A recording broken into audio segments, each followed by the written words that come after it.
Welcome to Nirmala accountancy classes. मेरा नाम मिथिलेश सिंह है। कंपनी अकाउंट में आज का टॉपिक है forfeiture and issue of shares. Forfeiture का मतलब होता है कि जब शेयर के अलॉटी के द्वारा कोई भी अलॉटमेंट पर जो कॉल किया जाता है पैसा मनी, या कोई अन्य फर्स्ट कॉल मनी या second and final call money या third and final call money,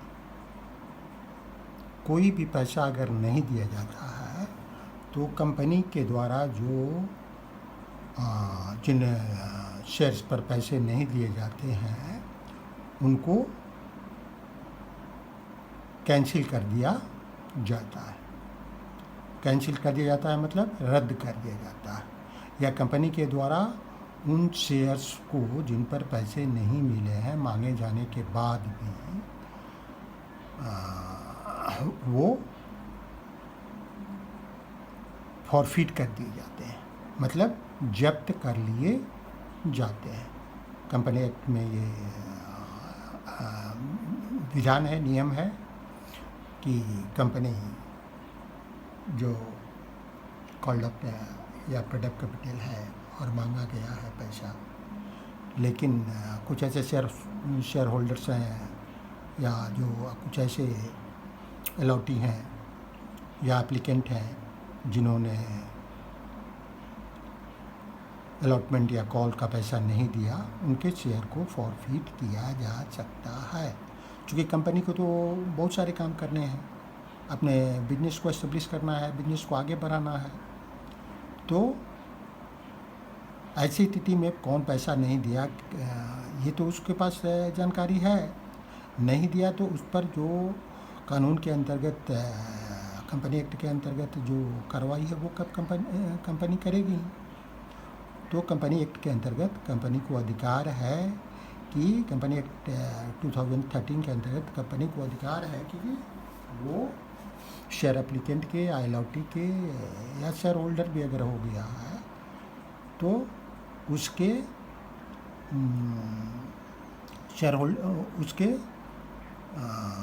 share को फॉरफिट कर ले अगर उस पर मांगे जाने के बाद भी कोई पैसा नहीं मिलता। अब दूसरी बात यह है, उसी को कहते हैं फॉरफीचर ऑफ शेयर्स। अब दूसरी बात है, कंपनी जो शेयर फॉरफिट करती है उसको तो फिर कंपनी को रीइशू करने का भी अधिकार है और कंपनी रीइशू करती भी है। यहाँ रीइशू शब्द हम लोगों ने यूज़ किया, reissue of shares. Reissue of shares का मतलब इसको रीइशू करने का मतलब कि जो शेयर एक बार इशू किया गया था, फॉरफिट किया गया, फिर उसको रीइशू किया जा रहा। ठीक है, तो रीइशू ऑफ शेयर जो कलेक्शन ऑफ वर्ड्स है वो ऐसे शेयर के लिए यूज होता है जो फॉरफिट एक बार किया जा चुका है और फिर से उसको रीइशू किया जा रहा है। क्लियर है? अब हम लोग देखेंगे रीइशू किया जा रहा है। फॉरफीचर ऑफ शेयर के लिए एक जर्नल होता है। रीइशू ऑफ शेयर्स के लिए दो जर्नल किए जाते हैं, एक रीइशू के लिए और दूसरा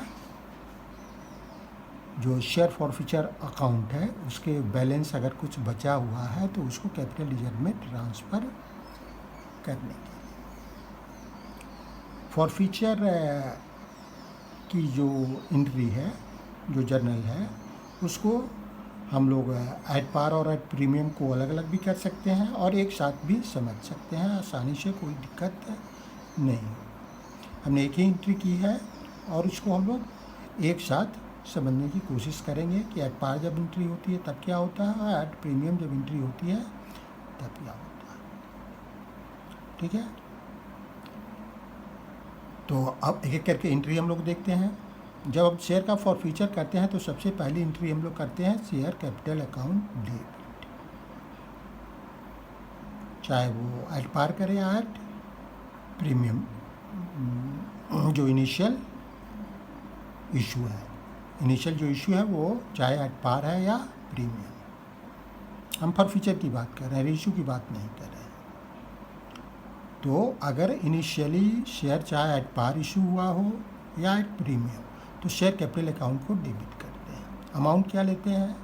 सबसे पहले हम पेड अप अमाउंट देखते हैं, रैंकिंग फर्स्ट। अगर क्वेश्चन में पेड अप अमाउंट का वैल्यू दिया गया है तो वही अमाउंट लेते हैं।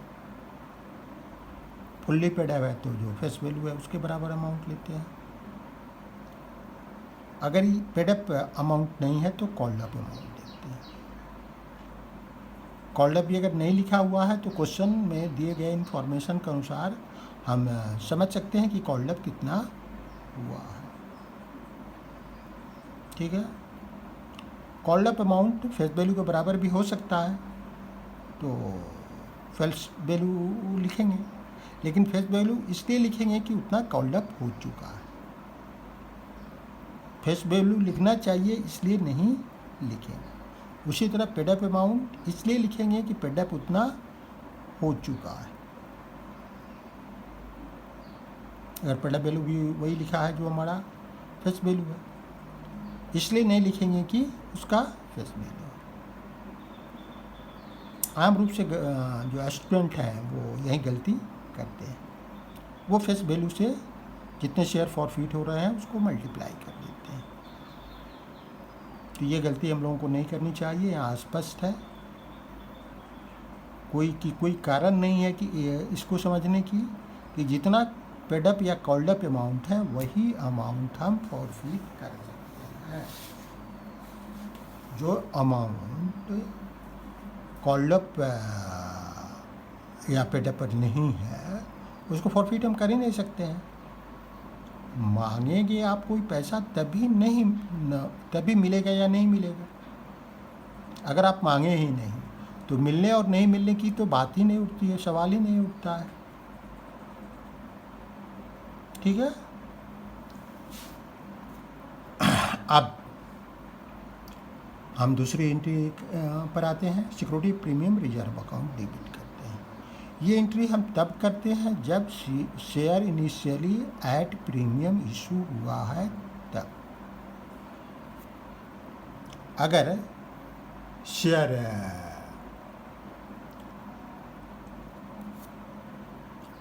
एट पार इशू आए तो इसकी ज़रूरत नहीं होती है।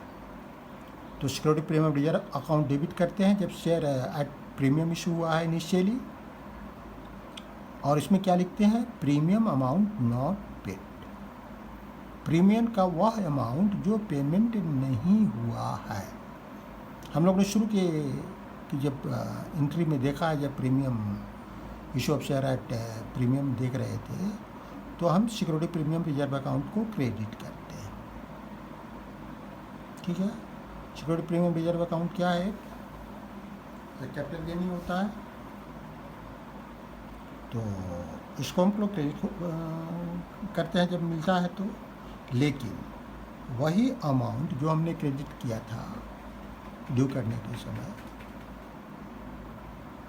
अगर कॉल ड्यू करने के समय या अलॉटमेंट मनी ड्यू करने के समय वो अगर नहीं मिला हुआ है और वो शेयर कैंसिल किए जा रहे हैं, फॉरफिट किए जा रहे हैं, तो नेचुरली उस अकाउंट को हम लोग डेबिट करेंगे। तो इसलिए सिक्योरिटी प्रीमियम रिजर्व अकाउंट को डेबिट करते हैं और उस अमाउंट को लिखते हैं जो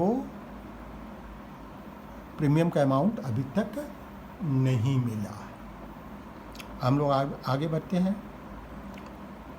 टू शेयर फॉरफिटेड अकाउंट। ठीक है, फॉरफिटेड अकाउंट में क्या लिखते हैं? जो पैसा मिल चुका है और वो भी फेस वैल्यू का, जो पैसा कॉल किया गया है और मिल चुका है। Amount of face value received so far. Amount of premium is not included. इसमें प्रीमियम का पैसा इंक्लूड नहीं किया जाता है अगर प्रीमियम मिल भी चुका है तब भी। क्लियर है? मतलब प्रीमियम जो मिल गया है उसको इसमें नहीं लेते। फॉरफीट सिर्फ हम शेयर के फेस वैल्यू का अमाउंट जो मिल गया है उसको निकालेंगे, प्रीमियम यहाँ इग्नोर करते हैं। क्यों इग्नोर करते हैं? इसलिए इग्नोर करते हैं कि प्रीमियम एक कैपिटल गेन है, और कैपिटल गेन एक बार हो गया। शेयर जिसको फॉरफीट कर रहे हैं उसका पैसा तो हम जब्त कर रहे हैं, उसको तो लौटाने की कोई बात ही नहीं है, तो उसको एज ए लायबिलिटी क्रिएट करके रखने की कोई ज़रूरत नहीं है, तो उसको हम लोग इग्नोर कर देते हैं। क्लियर हो गया? अगर दैट एट पार इशू है तो सिर्फ फेस वैल्यू ही लेंगे, और प्रीमियम तो उसमें सवाल ही नहीं पैदा आएगा, वो कोई क्वेश्चन ही नहीं होगा। लेकिन जब एट प्रीमियम इनिशियली इशू हुआ शेयर, तो प्रीमियम का अमाउंट नहीं लेंगे, ये याद रखना हो। उसके बाद नेक्स्ट एंट्री करती है to share allotment account, amount not received. Share allotment पर अगर कोई अमाउंट रिसीव नहीं हुआ है, एट पार इशू हो या एट प्रीमियम इशू हो, एट पार इशू है तो एट पार अमाउंट नहीं रिसीव हुआ तो वो अमाउंट लिखेंगे। अगर प्रीमियम पर रिसीव्ड है तो प्रीमियम का अमाउंट भी अगर जो रिसीव नहीं हुआ है उसको जोड़ करके लिखेंगे, मतलब दोनों अमाउंट जोड़ करके to share first call account के अंतर्गत अमाउंट में लिखेंगे। Amount not received including premium के साथ। उसी तरह जब फर्स्ट कॉल ड्यू करेंगे तो शेयर फर्स्ट कॉल अकाउंट लिखेंगे, और इसमें भी एट पार है तो amount of not received face value का जो अमाउंट है वही आएगा।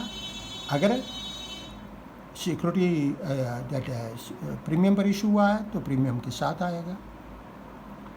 To share second and final call account, amount not received, अगर एट पार इशू हुआ है तो सिर्फ यही आएगा।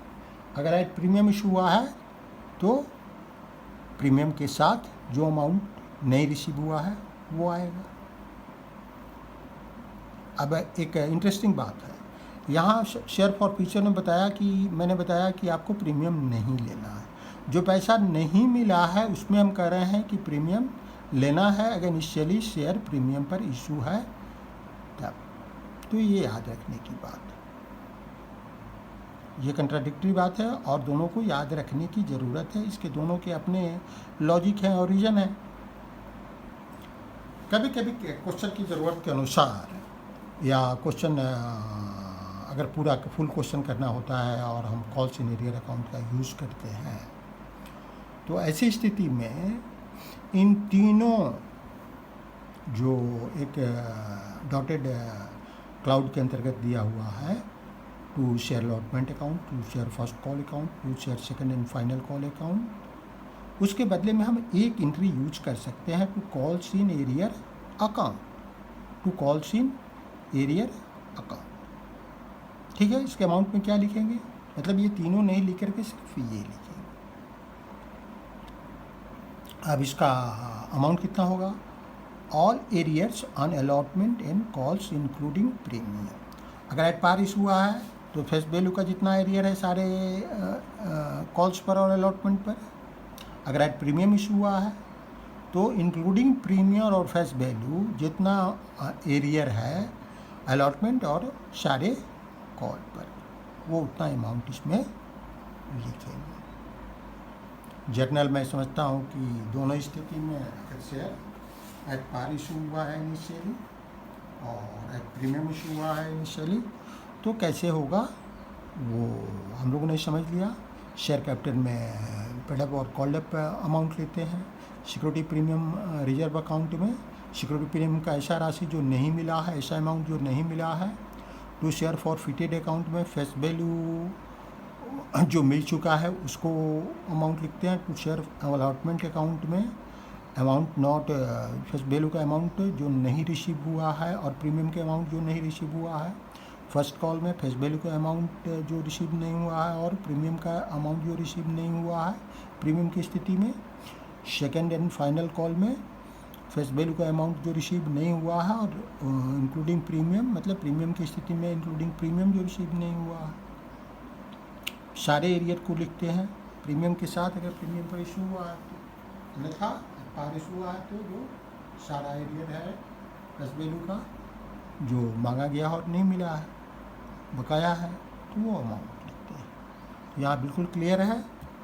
हम लोग एक क्वेश्चन कर लेते हैं तो ये हम लोगों को बिल्कुल समझ में आ जाएंगे, कोई परेशानी नहीं होगी। क्वेश्चन क्या है, क्वेश्चन हम लोग देख लेते हैं। एग्जाम्पल है, ये कोई बोर्ड क्वेश्चन नहीं है। Share initially issued at par शुरुआत में ही शेयर इशू किया गया है, और shares initially issued at premium. दो क्वेश्चन है अलग अलग। तो क्वेश्चन का क्या है, फेस वैल्यू ₹10 है, एप्लीकेशन पर ₹5 मांगा जा रहा है, अलॉटमेंट पर ₹2, फर्स्ट कॉल पर ₹2 और फाइनल कॉल पर ₹1। ठीक है, ये इनिशियल इंफॉर्मेशन हमारे पास है। राम एक व्यक्ति है जिसके पास 100 शेयर्स हैं। वो एप्लीकेशन का मनी देता है, अलॉटमेंट का मनी नहीं देता है, फर्स्ट कॉल का मनी नहीं देता है। फर्स्ट कॉल के बाद ही उसका शेयर फॉरफीट कर लिया जाता है, मतलब सेकंड कॉल नहीं मांगा जाता है। क्लियर है। तो यहाँ ये जो सेकंड कॉल नहीं मांगा गया और वो बच गया, उसको क्या कहेंगे, uncalled up capital. Uncalled up capital ऐसा कैपिटल जिसको मांगा नहीं गया है अभी तक। तो यहाँ तो पेडअप कहीं इन्फॉर्मेशन नहीं है, तो हमारे पास क्या इन्फॉर्मेशन है, इन्फॉर्मेशन जो हम बात कर रहे हैं उसके अनुसार कॉल्ड अप का इन्फॉर्मेशन है। कितना कॉल्ड अप हुआ है, ₹9। आपको करना क्या है, entry for feature of Ram share. Ram का जो शेयर्स है 100 शेयर्स, उसके फॉर फीचर की एंट्री हमको करनी है। सबसे पहले हम लोग क्या करेंगे, शेयर कैपिटल अकाउंट डेबिट करेंगे। कितने से, 9 पर शेयर कॉल्ड अप है, 5 + 2 + 2 9, तो 9 इंटू कितना शेयर फॉरफीट कर रहे हैं, 100 हमने कहाँ से लिया, राम का जो 100 शेयर्स यहाँ है, तो 9 इंटू 100 900 हो गया। अब हम 2 शेयर फॉर फीचर अकाउंट लिखेंगे। इसमें अमाउंट कितना लिखेंगे, 5 ये हम रिसीव कर चुके हैं। ये अलॉटमेंट का पैसा नहीं मिला है, फर्स्ट कॉल का पैसा नहीं मिला है, लेकिन एप्लीकेशन का ₹5 तो मिल गया है। तो 5 इंटू 100 शेयर या हम फॉरफीट कर रहे हैं तो 100 से मल्टीप्लाई करेंगे, तो 5 इंटू 100 500। तो शेयर फॉर फ्यूचर अकाउंट का अमाउंट होगा 500। To share allotment account 200। Allotment का 2 है, तो 2 इंटू 100 जो ये है यही आया है, 2 यहाँ से आया है 200। इसके बाद फर्स्ट कॉल का अमाउंट नहीं मिला है, तो 2 शेयर फर्स्ट कॉल अकाउंट। यहाँ भी मैंने लिखा था लेकिन ये स्पष्ट नहीं दिख रहा होगा, तो मैंने यहाँ लिख दिया 2 शेयर फर्स्ट कॉल अकाउंट। ये कितना है, ये ₹2 पर शेयर नहीं मिला है, 100 शेयर्स है, तो 2 इंटू 100 ये 200 भी हो गया। टोटल इसको करेंगे कितना आएगा, 900। 2 2 4 और 5 900। नरेशन लिखेंगे, being the shares are forfeited after shares were forfeited after non-payment of allotment and first call money, ₹9 called up। Clear है। अब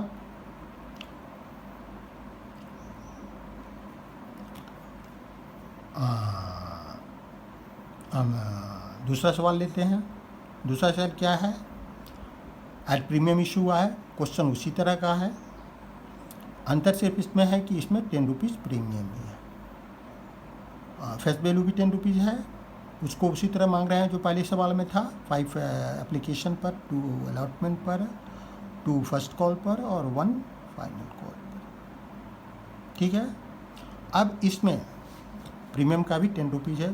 प्रीमियम कैसे रिसीव कर रहे हैं, ₹4 एप्लीकेशन पर, ₹3 अलॉटमेंट पर ₹2 फर्स्ट कॉल पर, ₹1 फाइनल कॉल पर। ठीक है। इसमें भी राम एक व्यक्ति है जिसके पास 100 शेयर्स है।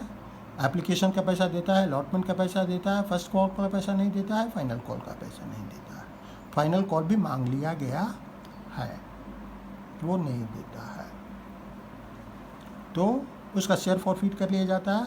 तो फॉरफीचर की एंट्री करने है, entry for forfeiture of Ram share. इसमें भी राम का शेयर कितना है? 100। तो यहाँ क्या करेंगे, हम कॉल्ड अप मालूम है हमको कि 10 है, तो 10 × 100 करेंगे। Share capital account debit 1000, 10 × 100 1000। Security premium reserve account करेंगे। कौन कौन पैसा नहीं मिला?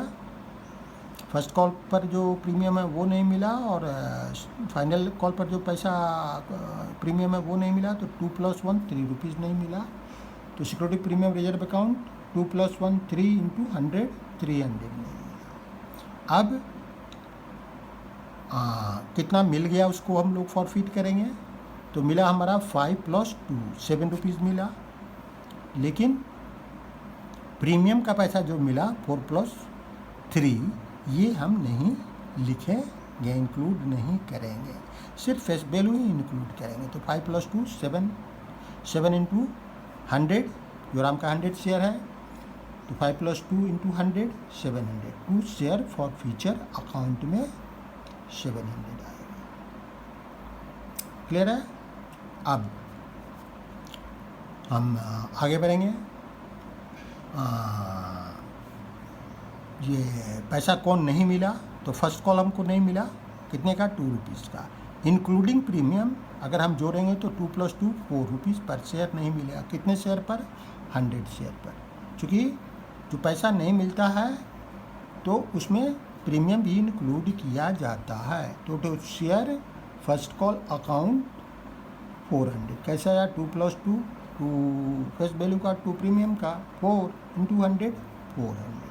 उसी तरह to share final call account 1 face value 1 premium, तो 1 + 1 × 100 200, तो 200 to share final call account का भी नहीं। क्लियर है? यहाँ कोई दिक्कत नहीं है। 100 यहाँ इसलिए कि 100 शेयर्स है राम का जो फॉरफिट हो रहा है। बीइंग द शेयर्स आर या where forfeited after non-payment of first and final call money called up ₹10। तो इस तरह हम लोग फॉरफीचर का सवाल बनाते हैं। मैं समझता हूँ कि अब आपको निश्चित रूप से पूरी तरह समझ में आ गया होगा। फिर भी हम लोग कई क्वेश्चन अभी करेंगे, चीज़ें आपको स्पष्ट करने के लिए, और चीज़ें आपको समझ में आ ही जाएगी, उसमें कोई दो मत नहीं है। ये तो पहले जो हम लोगों ने एंट्री की थी वो क्या था? वो अनफॉरफीचर था। अनफॉरफीचर हम लोगों ने ये एंट्री की थी और समझा हम लोगों ने, और उस पर सवाल भी हम लोगों ने अभी बनाए। अब हम लोग रीइशू एंट्री कर रहे हैं। रीइशू जब एंट्री कर रहे हैं तो क्या करेंगे? जब रीइशू करेंगे तो सबसे पहले बैंक अकाउंट को डेबिट करेंगे। किस वैल्यू से? रीइशू प्राइस से। रीइशू प्राइस मतलब जो शेयर का जिस प्राइस पर रीइशू कर रहे हैं। ठीक है?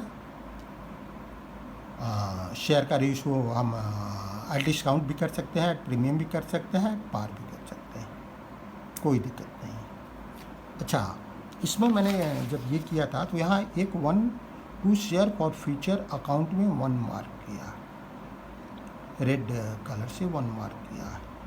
यहाँ 1 मार्क करने के पीछे कारण ये है कि जब शेयर हम फॉरफिट करेंगे और उसको रीइशू करेंगे, तो रीइशू करने के बाद जो शेयर फॉर फ्यूचर अकाउंट का बैलेंस बचेगा उसको कैपिटल रिजर्व में जब ट्रांसफ़र करेंगे तो कितना अमाउंट ट्रांसफ़र करेंगे, उसको कैलकुलेट करने के लिए इसको हमने हाईलाइट किया है 1 करके, ताकि ये अमाउंट जो क्रेडिट में है शेयर फॉर फ्यूचर अकाउंट के वो हमारे लिए रिलेवेंट है, और आगे हम इस पर कुछ कैलकुलेशन करके हम कितना कैपिटल रिजर्व में ट्रांसफ़र किया जाएगा वो निकालेंगे। तो मैंने कहा कि डिस्काउंट पर भी इशू किया जाता है। तो अगर शेयर हम डिस्काउंट पर इशू कर रहे हैं तो एक और अकाउंट डेबिट होगा, share forfeiture account debit. यहाँ हमने 2 लिखा, 2 इसलिए लिखा कि 1 क्रेडिट वहाँ है शेयर फॉर फ्यूचर अकाउंट का और दूसरा डेबिट यहाँ। इसमें अमाउंट क्या लिखेंगे, डिस्काउंट अलाउड ऑन रीइशू, वही अमाउंट होगा जितना हम डिस्काउंट के रूप में रीइशू पर अलाउ कर रहे हैं। ठीक है। उसके बाद 2 शेयर कैपिटल अकाउंट लिखेंगे। अब ये अमाउंट कैसे आएगा डिस्काउंट का अमाउंट निकालने का 2 तरीका है। एक तो हम सब ये छोड़ देंगे पहले और 2 शेयर कैपिटल अकाउंट लिखेंगे। और शेयर कैपिटल अकाउंट में क्या लिखेंगे, सबसे पहले पेडअप अमाउंट देखेंगे। पेडअप अमाउंट अगर कुछ है तो उससे जितना शेयर हम रीइशू कर रहे हैं उसको मल्टीप्लाई कर देंगे तो वो अमाउंट हो जाएगा। अगर पेडअप वैल्यू नहीं है तो कॉल्ड अप अमाउंट देखेंगे और जितना शेयर हम रीइशू करें उससे मल्टीप्लाई कर देंगे तो वो अमाउंट हमको 2 शेयर कैपिटल अकाउंट का मिल जाएगा। अब शेयर कैपिटल अकाउंट जितना क्रेडिट है और बैंक अकाउंट जितना रीइशू प्राइस से डेबिट है उसके बीच का डिफरेंस जो है वो हमारा डिस्काउंट अलाउड ऑन रीइशू हो जाएगा। रेट भी अगर हमको पता है कि यहाँ रेट हमारा 10 है, यहाँ रेट हमारा 7 है तो 3 रुपीज़ पर शेयर हमारा डिस्काउंट का है। तो 3 रुपीज़ पर शेयर अगर 100 शेयर हम रीइशू कर रहे हैं तो 3 × 100 डिस्काउंट में 300 हमारा अमाउंट आएगा। क्वेश्चन एक करेंगे स्पष्ट हो जाएगा। तो यहाँ तक हम लोगों ने देख लिया ये तीनों अकाउंट का, ये तीनों एंट्री देख ली हम लोगों ने। Share forfeiture account debit, 2 share capital account भी हम लोगों ने देख लिया, 2 सिक्योरिटी प्रीमियम रिजर्व अकाउंट। अब एक बात और होती है, अगर जो रीइशू प्राइस है वो दैट शेयर कैपिटल अकाउंट के प्राइस से मतलब कॉल्ड अप वैल्यू से या पेड अप वैल्यू से ज़्यादा है तो उस अमाउंट को हम लोग क्या कहाँ रखेंगे, उसको हम रखते हैं 2 सिक्योरिटी प्रीमियम रिजर्व अकाउंट में। अमाउंट इसमें क्या होगा, एक्सेस ऑफ रीइशू प्राइस, अगर रीइशू प्राइस ज़्यादा है और share capital price over called up और paid up amount. Called up और पेड अप अमाउंट से अगर ज़्यादा है तो उसको सिक्योरिटी प्रीमियम रिजर्व अकाउंट में लिखते हैं। एक चीज़ और, अगर जितना इशू प्राइस है और उतना ही हमारा 2 शेयर कैपिटल अकाउंट का अमाउंट है, मतलब कॉल्ड अप अमाउंट है या पेड अप अमाउंट है, वैसी स्थिति में शेयर फॉर फ्यूचर अकाउंट भी यहाँ नहीं होगा और 2 सिक्योरिटी प्रीमियम रिजर्व अकाउंट भी यहाँ नहीं होगा। क्लियर है, कोई कन्फ्यूजन नहीं है। ये शेयर फॉर फ्यूचर अकाउंट तब होगा जब डिस्काउंट पर इशू किया जाएगा और 2 सिक्योरिटी प्रीमियम रिजर्व अकाउंट तब होगा। और अच्छा, अगर ये यहाँ होगा तो यहाँ सिक्योरिटी प्रीमियम नहीं होगा, यहाँ सिक्योरिटी प्रीमियम होगा तो शेयर फॉर फ्यूचर अकाउंट नहीं होगा। कि दोनों में से कोई एक ही रहेगा, 2 सिक्योरिटी प्रीमियम रिजर्व अकाउंट। ठीक है, तो इसमें से दोनों में से कोई एक ही रहेगा, दोनों का दोनों नहीं हो सकता है, क्योंकि आप डिस्काउंट भी दे देंगे और रीइशू प्रीमियम पर भी कर रहे हैं, दोनों चीज़ें कैसे हो सकती हैं। तो any of the 2, one of the 2, ये दोनों में क्या रिलेशन है, वन ऑफ द 2 एंट्री ही आएगी। क्लियर है।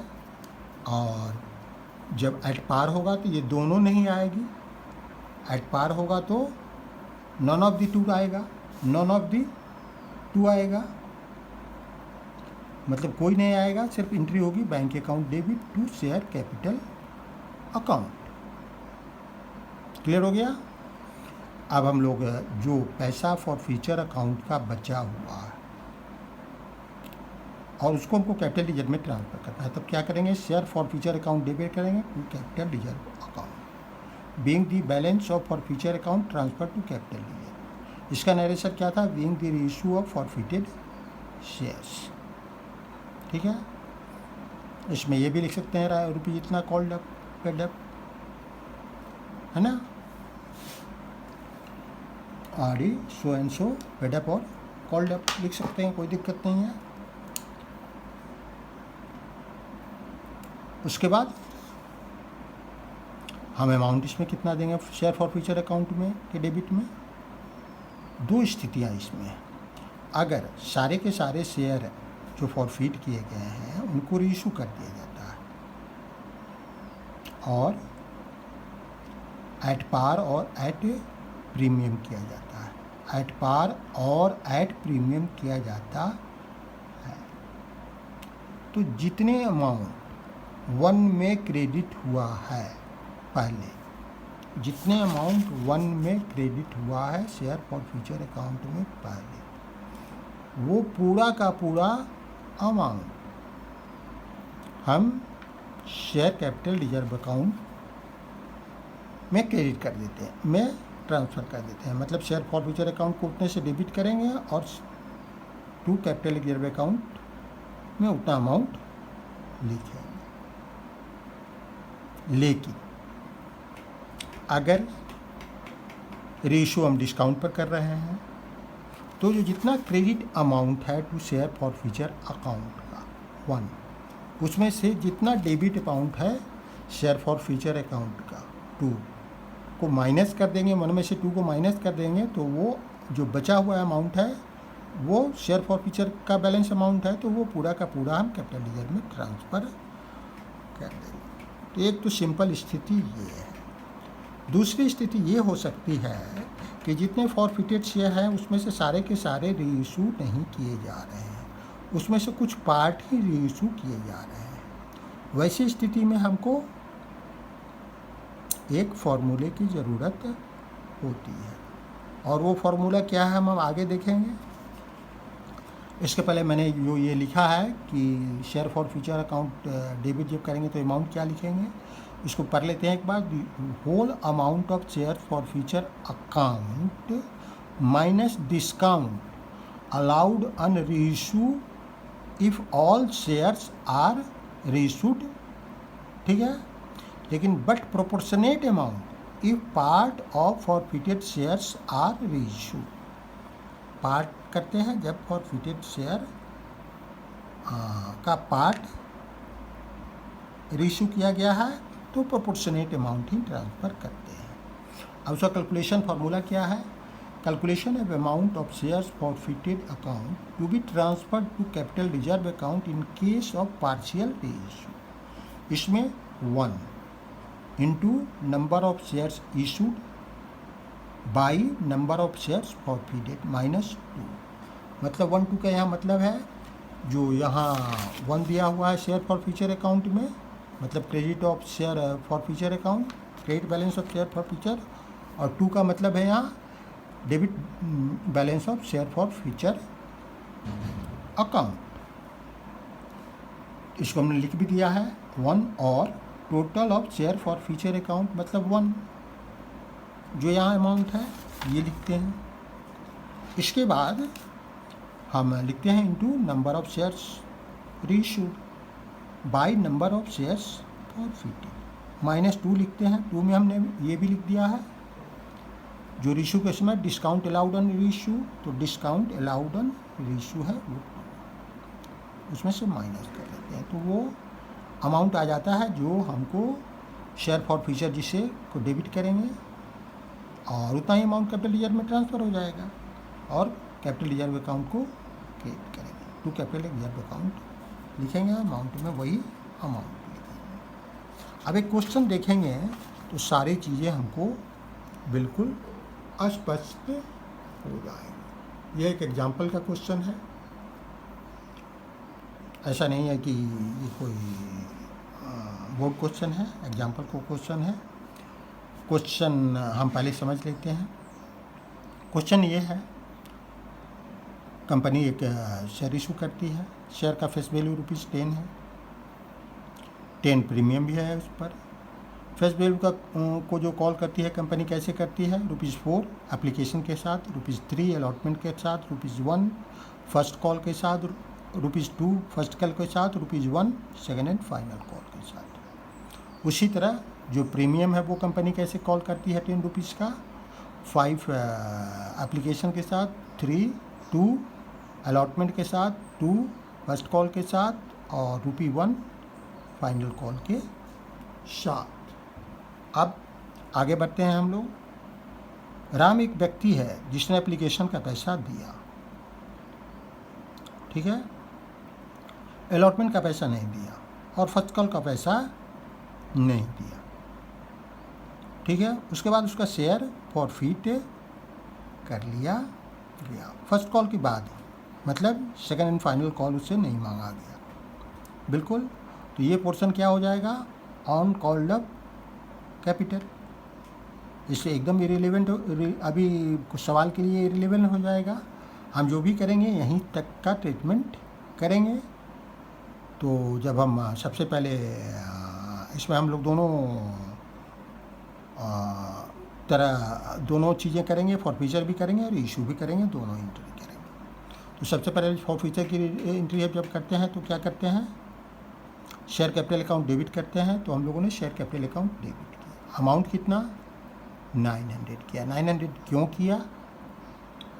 इसलिए किया कि कॉल्ड अप अमाउंट हमारा 9 है। कैसे? 4 + 3 + 2 7, 4 3 7 + 2 9, तो 9 × 100। 100 क्यों? राम का शेयर 100 है यहाँ, और उसी को हम अभी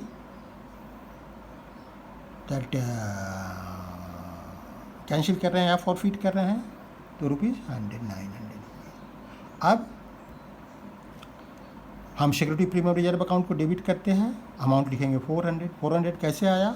जो पैसा नहीं मिला है सिक्योरिटी प्रीमियम का, ये 5 मिल गया है तो इसकी कोई चर्चा, कोई ज़रूरत नहीं है।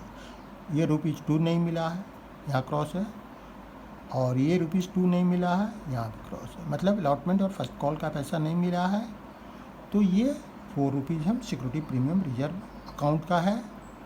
कितने शेयर पर? 2 + 2 4 × 100 400 करेंगे। अब हम शेयर फॉरफिट करेंगे तो क्या एंट्री करेंगे? 2 शेयर फॉरफीचर अकाउंट। अमाउंट कितना लिखेंगे?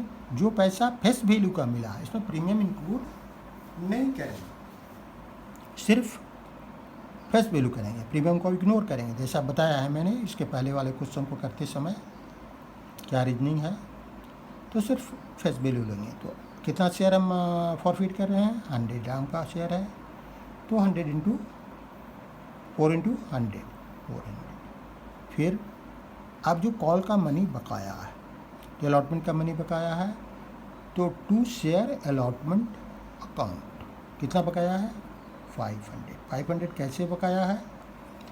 हम दोनों को लेते हैं, इसमें प्रीमियम भी लेते हैं, जितना बाकी है वो उसमें प्रीमियम भी लेते हैं। जितना मिल गया उसमें प्रीमियम नहीं लेते हैं फॉरफिट करने के समय, लेकिन जितना बाकी है उसमें प्रीमियम भी इंक्लूड करते हैं। अगर प्रीमियम पर शेयर इनिशियली रीइशू है तो 3 + 2 5 बाकी है, तो यहाँ 3 + 2 × 100 करेंगे तो शेयर फर्स्ट कॉल अकाउंट 400, 2 + 2 × 100। अब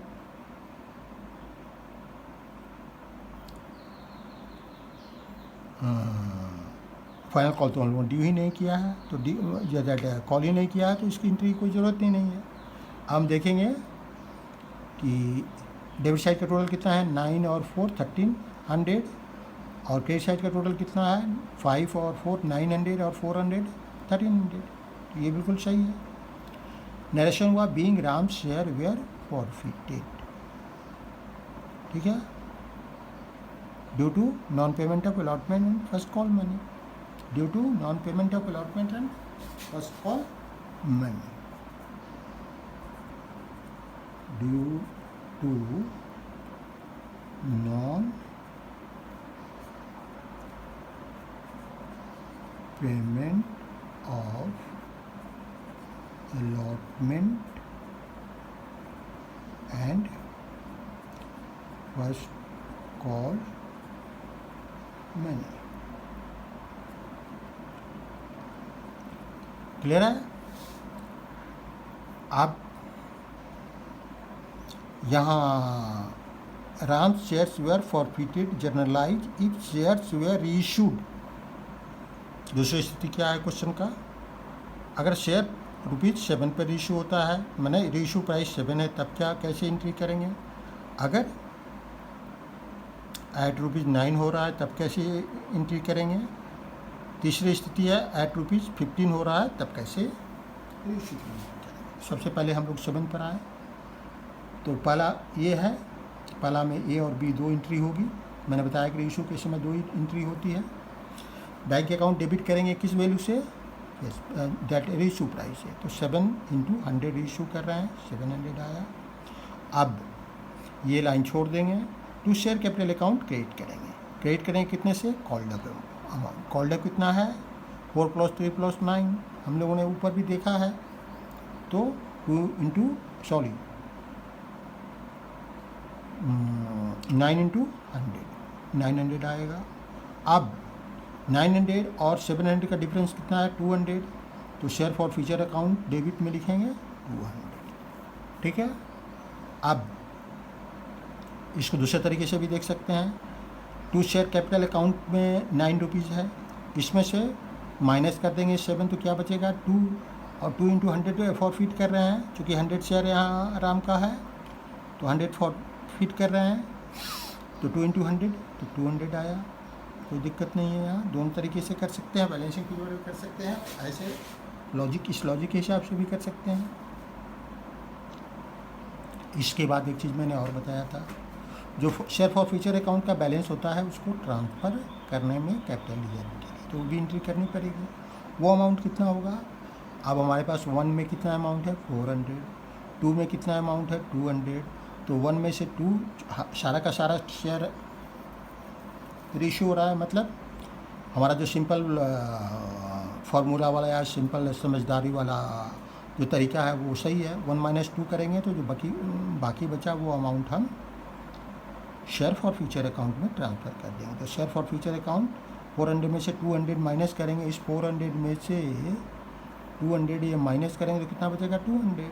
share forfeiture account debit 200 to capital reserve account 200, being the balance of share for future account transferred to capital reserve account।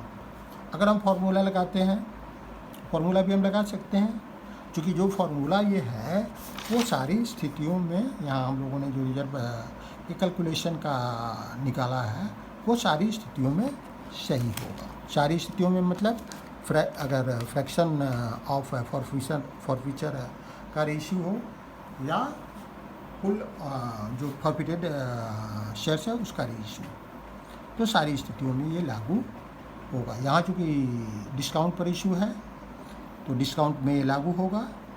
Working note हम लोग कैसे करेंगे? कैपिटल रिजर्व 400 हमारा 1 का है, मतलब जो credit of share forfeiture account है, इनटू 100 हमारा रीइश्यू वाला नंबर है, ये 100 शेयर रीइश्यू हो रहा है,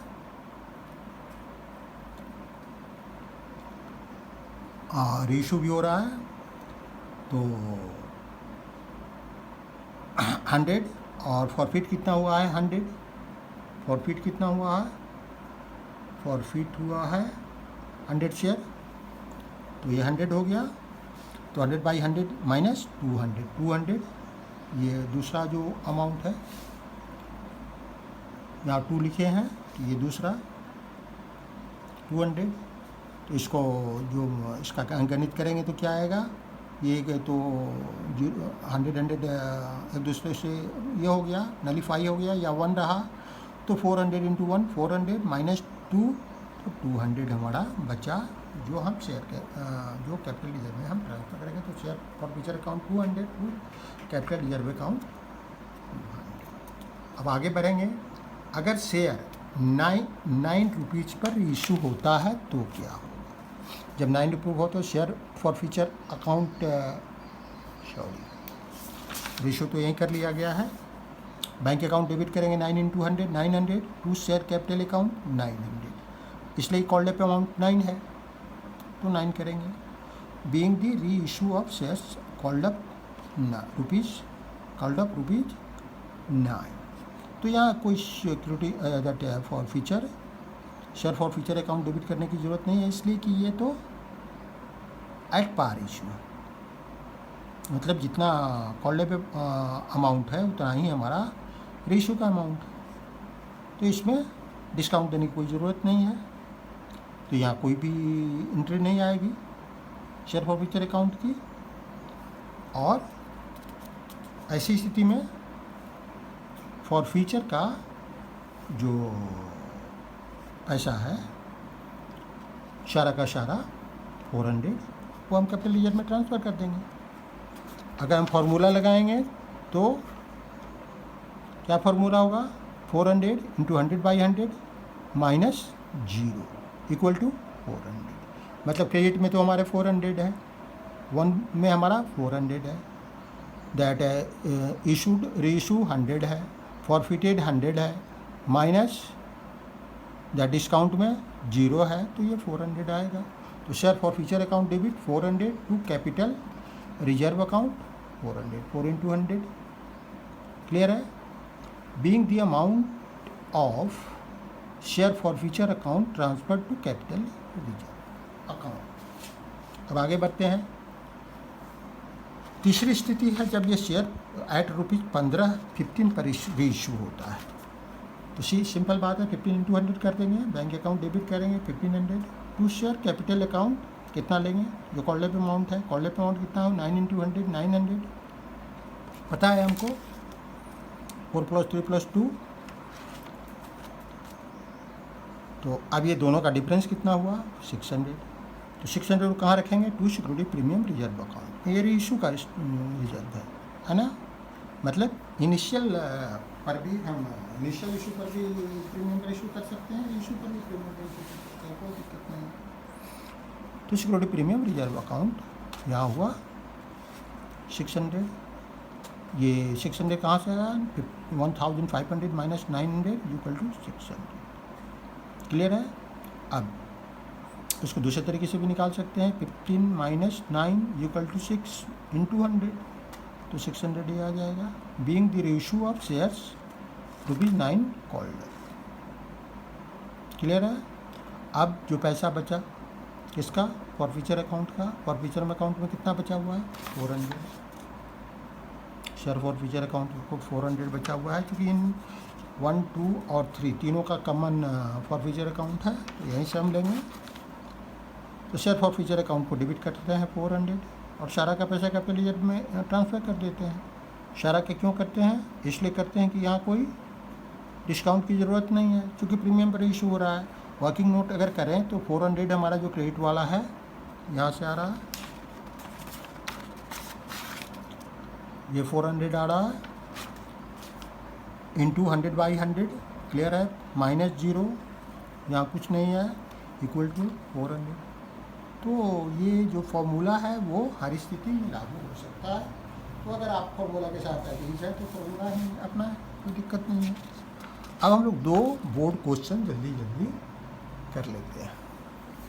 Dinesh limited invited applications for issuing 10,000 equity shares of ₹10 each. The amount was payable ₹1 on application, ₹2 on allotment, and ₹3 on first call, and the balance on second and final call. The issue was fully subscribed. Ram, to whom 100 shares are allotted, failed to pay the allotment money, and his shares were forfeited immediately after allotment. Shyam, to whom 150 shares were allotted, failed to pay the first call.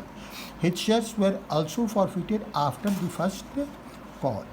Afterwards, the second and final call was made. Mohan, to whom 50 shares were allotted, failed to pay the second and the final call. His shares were also forfeited. All the forfeited shares were reissued at ₹9 per share, fully paid up. Past necessary journal entries in the books of Dinesh Limited. अब हम लोग पहले question समझ लेते हैं, फिर हम लोग इसका जल्दी आंसर भी कर लेंगे। कोई दिक्कत नहीं होगी।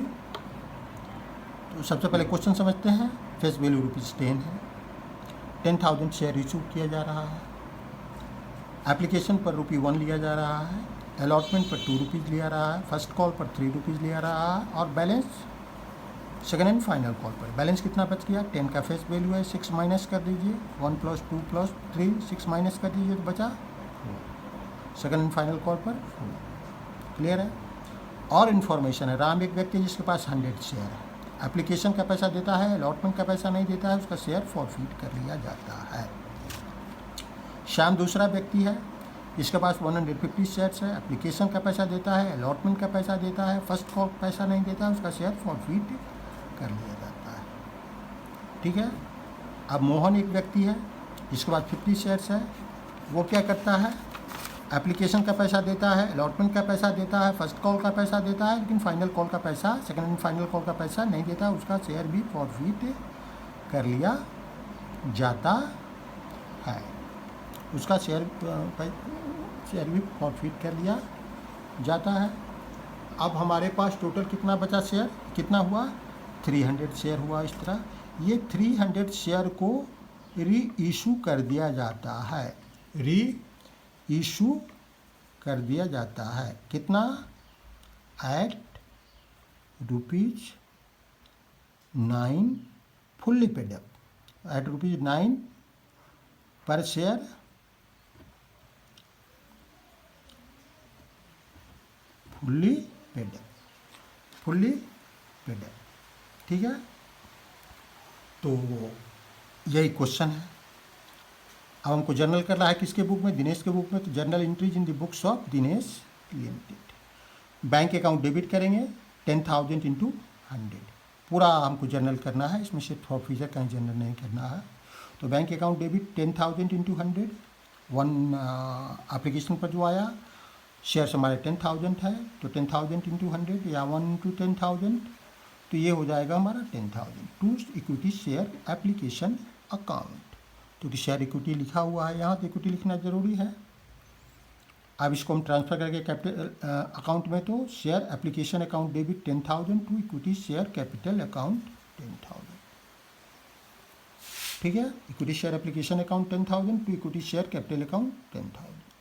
अब हम अलॉटमेंट ड्यू करेंगे, तो equity share allotment account debit 20,000 to equity share capital account 20,000।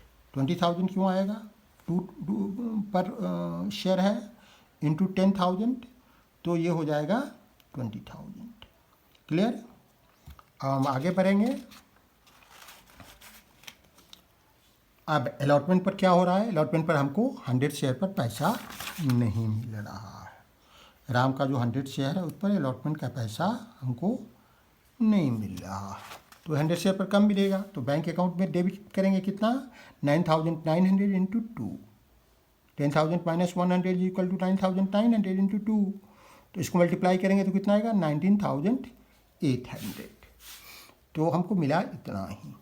अब कितना नहीं मिला? कॉल्स इन एरियर अकाउंट कितना रह गया? 200।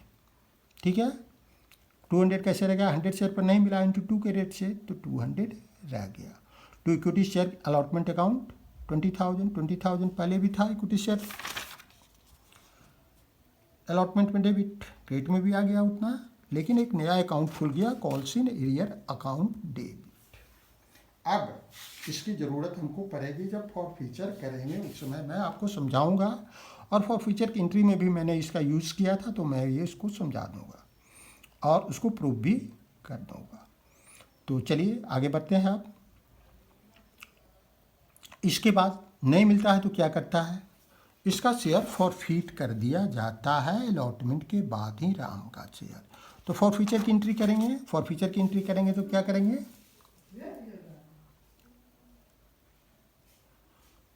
जब फॉरफीचर की एंट्री करेंगे तो equity share capital account debit करेंगे, कितने से? 300 से। क्यों 300 से? क्योंकि कॉल्ड अप अमाउंट अभी तक राम का जो फॉरफीचर हुआ है उस समय तक कितना है? 1 + 2 3 ही है, तो उतना ही करेंगे, हमको आगे बढ़ने की ज़रूरत ही नहीं है।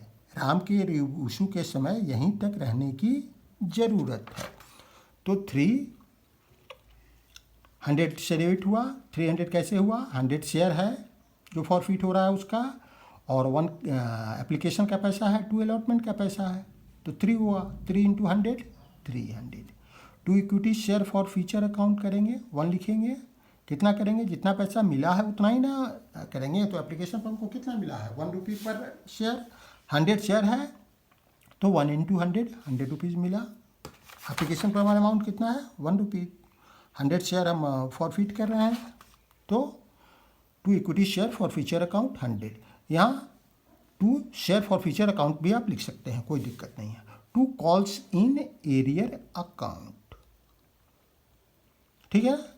अब हम पहले फॉरफिचर के समय first call, second call, third call बताए थे, या इन सबके बदले में कॉल्स इन एरियर अकाउंट बताए थे। तो ये वही अमाउंट है जो भी नहीं मिला है। तो कॉल्स इन एरियर में भी हमको क्या मिला है? सिर्फ अलॉटमेंट मांगा गया है, अलॉटमेंट नहीं मिला है। 2 रुपीज़ पर शेयर है, तो ये 2 इंटू 100 200 हो गया। अब आपको याद कर लीजिए, क्वेश्चन में यहाँ यूज़ हुआ है, तो और फर्स्ट कॉल सेकंड कॉल के बदले में यूज़ हुआ है, वहाँ नहीं लिखा गया है। जो मैंने आपको बताया था यहाँ, इन तीनों के बदले में हमने 2 कॉल्स इन एरियर अकाउंट लिखा था। क्लियर है? यहाँ चूँकि अलॉटमेंट का पैसा नहीं मिला है, तो शेयर अलॉटमेंट अकाउंट का पैसा नहीं मिला है, तो शेयर अलॉटमेंट के बदले हमने कॉल्स इन एरियर डेबिट किया था। तो क्रेडिट भी करेंगे तो कॉल्स इन एरियर ही करेंगे। फॉर फ्यूचर के समय शेयर अलॉटमेंट अकाउंट नहीं कर सकते हैं, इसलिए कि हमने जब पैसा रिसीव किया था अलॉटमेंट ड्यू करने के बाद, तो उसको डेबिट किया था कॉल्स इन एरियर को। हमने उस समय उसको ऐसे छोड़ नहीं दिया था, या दूसरा कोई ट्रीटमेंट नहीं किया था। कॉल्स इन एरियर को डेबिट किया था, तो यहाँ कॉल्स इन एरियर को हम फॉर फ्यूचर के समय क्रेडिट करेंगे। क्लियर है? समझ में आ गया ना? मतलब या तो उस अकाउंट का नाम लिख सकते हैं जिस अकाउंट का पैसा बाकी है, जैसे इक्विटी शेयर अलॉटमेंट अकाउंट का पैसा बाकी है, तो यहाँ सिर्फ इतना लिखते, इसको बिल्कुल छोड़ देते, और इक्विटी शेयर कैपिटल अकाउंट 19,800, मतलब दोनों के में बैलेंस तो इक्विटी में रह जाता, क्योंकि जब आपने शुरू में एंट्री की है तो क्या की है? इक्विटी शेयर अलॉटमेंट 20,000 किया है, और क्रेडिट कर रहे हैं तो 19,800 कर रहे हैं। अगर ये अमाउंट नहीं होता, ये अमाउंट जितना रिसीव होता उतना ही एग्जैक्टली लिखा जाता, तो 200 का तो डेबिट बैलेंस रहता है इक्विटी शेयर अलॉटमेंट में। तो यहाँ क्या करते, equity share allotment account create करते, तो ये नलीफाई हो जाता। क्योंकि पहले हम लोगों ने कॉल्स इन एरियर यूज़ किया है, तो यहाँ भी हम calls in arrear he use करेंगे। यहाँ अगर इक्विटी शेयर अलॉटमेंट अकाउंट लिखेंगे तो वो गलत होगा, इसीलिए इसका रिलीवेंस था जो हमने बताया। क्लियर हो गया? हम लोग आगे बढ़ेंगे। आगे क्या इन्फॉर्मेशन हमारे पास?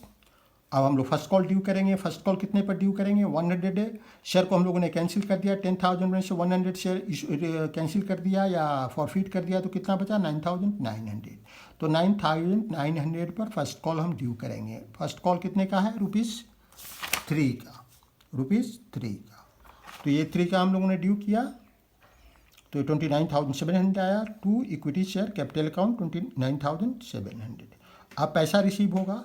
इसमें फिर इंफॉर्मेशन हमारे पास कि श्याम के जिसके पास 150 शेयर्स है, उसने फर्स्ट कॉल का पैसा नहीं दिया। एप्लीकेशन का पैसा दिया, अलॉटमेंट का पैसा दिया, फर्स्ट कॉल का पैसा नहीं दिया, और उसका भी शेयर फॉरफिट कर लिया गया। तो ठीक है, उसका भी शेयर फॉरफिट कर ये पहले पैसा नहीं देगा, उसकी एंट्री करेंगे, तो बैंक अकाउंट कितने पर और नहीं मिलेगा? 150 पर और नहीं मिलेगा। मतलब 9,900 माइनस 150, मतलब अब मिलेगा 9,750 पर ही 3 रुपीज़ के रेट से मिलेगा। तो ये 29,250 हमको मिलेगा। 2 कॉल्स इन एरियर फिर डेबिट अकाउंट डेबिट करेंगे, कितने से? 450 से। 450 से क्यों? 150 शेयर पर नहीं मिल रहा है, 3 रुपीज़ के रेट से नहीं मिल रहा है, तो ये आया 450। फिर इन दोनों को जोड़ेंगे तो equity share first call account हमारा 29,700 हो जाएगा, जो हमारा equity share first call account 29,700 है। क्लियर। अब हम जब फॉर फीचर करेंगे तब क्या करेंगे, फॉर फीचर करेंगे तो जो कॉल्ड अप वैल्यू है वहीं तक लेंगे। कॉल्ड अप वैल्यू कितना है यहाँ तक, मतलब 6 रुपीज़ 1 + 2 + 3 6 रुपीज़, तो 6 रुपीज़ ही लेंगे। तो equity share capital account debit करेंगे 150 शेयर्स इंटू 6, कितना शेयर इशू दैट ये कर रहे हैं, रीइशू कर रहे हैं, हम रीइशू कर रहे हैं मात्र 150 शेयर, तो 150 इंटू 6 900 आ गया। 2 equity share for feature account 450 क्यों आया, हमने कितना पैसा रिसीव किया है, अभी तक रिसीव किया है हमने 1 +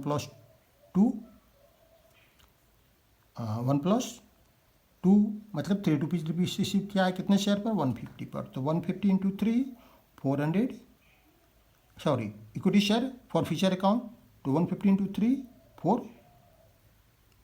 450 आएगा। अब कॉल्स इन एरियर कितना नहीं मिला, फर्स्ट कॉल नहीं मिला है तो 3 रुपीज़ पर शेयर है, तो 150 इंटू 3 तो 450 हमको नहीं मिला। तो इसके बाद हम लोग आगे बढ़ेंगे। अब हम फाइनल कॉल ड्यू करेंगे। फाइनल कॉल जब ड्यू करेंगे तो हमको राम और श्याम दोनों का शेयर पर ड्यू नहीं करेंगे, वो दोनों को कैंसिल कर चुके हैं। तो एक का है 100, दूसरे का है 150, 250 10,000 में से कम हो जाएगा तो कितना बचा 9,750 इंटू 4, तो ये आएगा 39,000 पर हमने फाइनल कॉल ड्यू किया। 4 क्यों किए, 4 हमारा फाइनल कॉल है। क्लियर हो गया। अब हम आगे बढ़ेंगे। पैसा मिल रहा है तो फाइनल कॉल में भी हमको 50 शेयर पर नहीं मिल रहा है, तो कितना मिल रहा है 9,700 पर मिल रहा है इंटू 4, तो 38,800 रुपीज़ मिल रहा है हमको।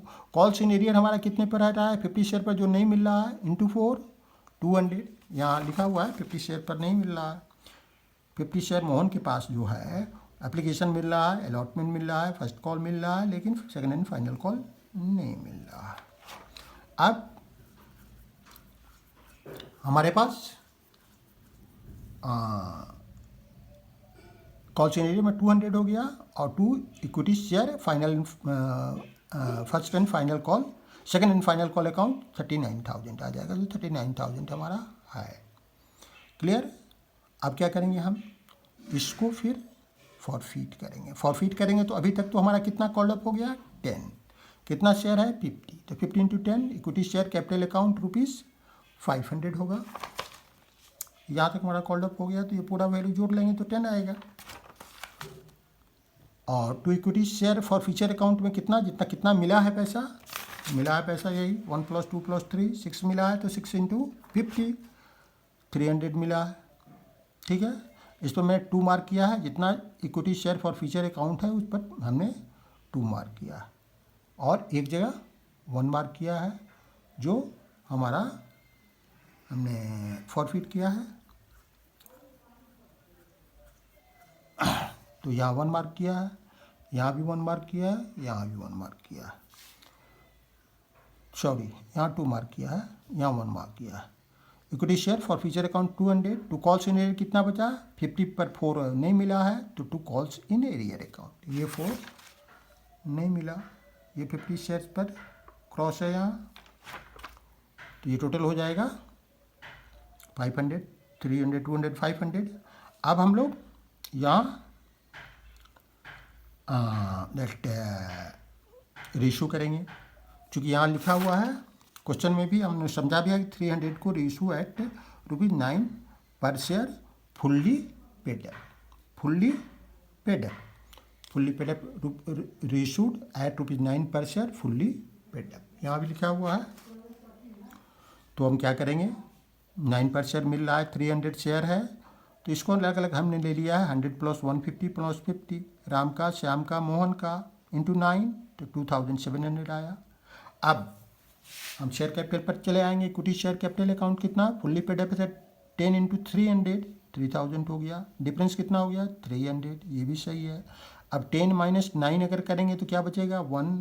300 रीइशू करें तो 1 इंटू 300 क्या बचेगा, क्या कैलकुलेशन होगा 300। तो equity share forfeiture account debit करेंगे 300 से। अब हम कैपिटल रिजर्व का पैसा कितना ट्रांसफ़र करेंगे, equity share forfeiture account का कैपिटल रिजर्व में कितना ट्रांसफ़र करेंगे, तो equity share forfeiture account 550 लिखेंगे टू कैपिटल रिजर्व अकाउंट 550 लिखेंगे। कैसे आया, क्योंकि सारे के सारे शेयर फॉरफिटेड हैं तो इसको फ्रैक्शन करने की ज़रूरत नहीं है। तो जितना हमारा क्रेडिट है उसमें से अगर डेबिट को माइनस कर दिया जाए तो वो अमाउंट मिल जाएगा। तो हमारा क्रेडिट एक ही अमाउंट है, कितना क्रेडिट है 3 अमाउंट। कितना 1 मैंने मार्क किया है तो ये 100, फिर 1 मैंने मार्क किया है 450 तो 100 प्लस 450, 1 मार्क किया है 300 इतना क्रेडिट है इंटू 300 रीइशू हुआ है, 300 फॉरफिट हुआ है, माइनस हम लोगों ने डिस्काउंट के लिए कितना यूज़ किया 300, तो ये कितना बचा 500, सॉरी 300, तो ये कितना बचा 300, ये कितना बचा, ये बचा 550। ये तीनों को जोड़ेंगे तो ये कितना आएगा 850 माइनस 300 तो 550 बचा। फार्मूला अगर यूज़ करते हैं तो फार्मूला भी वही है, तीनों को जोड़ लेंगे जो 1 मार्क है तो 850 बचता है इंटू 300 बाई 300 कर लेंगे, माइनस 300 कर लेंगे जो 2 का मैंने मार्क किया है तो ये भी आएगा 550। दोनों तरह से ये हम कर सकते हैं हमारी सुविधा के अनुसार। Thank you, see you again.